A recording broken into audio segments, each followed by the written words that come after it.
Right, I'm still battling to get the bloody clutch working on the GPZ. I mean, all I'm really doing is fitting a new bloody cable, but I'm having real trouble getting the right clearance from there with this thing here.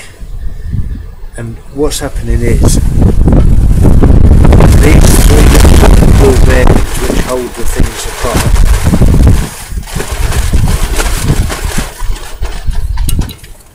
as you pull the lever,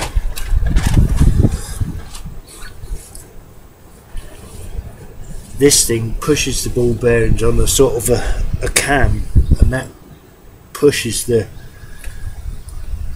clutch actuating rod on the end of this bar here, which I don't know if you can see.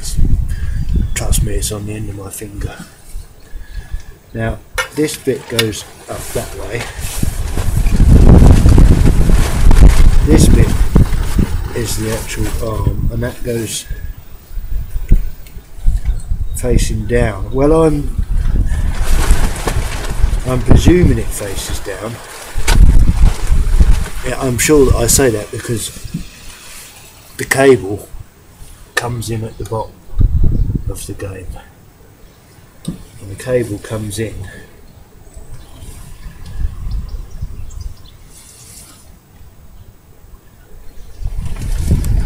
now. Where does it come in? Oh yeah, through here,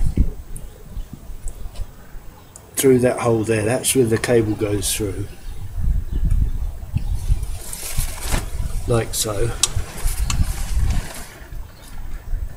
and it can't go anywhere else. That is the way it has to go. Everything else is all slackened off.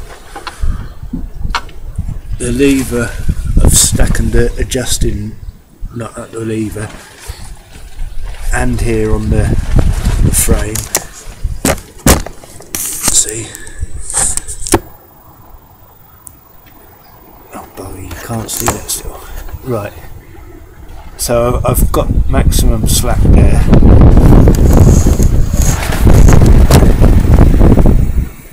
And I'm feeling quite pleased with myself because you can actually hear me. I am improving on this computer lock, and I've found out that I had the microphone was turned off, so it could only be working with an external mic on the headphones, and this is improving my manoeuvrability no end. Now, so I've got that cable coming through there,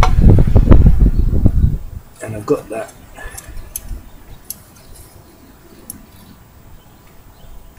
it comes through there and then hooks onto that, hooks onto this bit,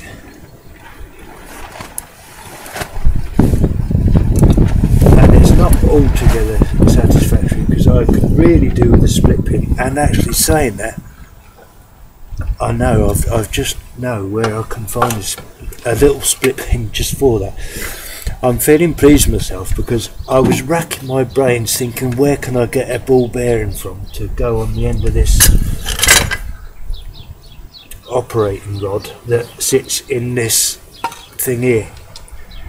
And I don't know where it came from, but I suddenly remembered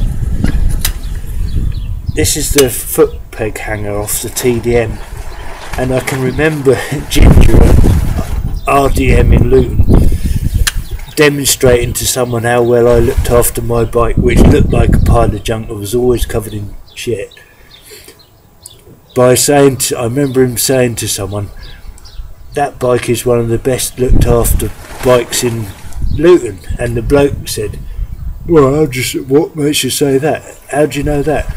And he goes, well, all the bits that I sell him, you know, and he ain't afraid to get his hands dirty.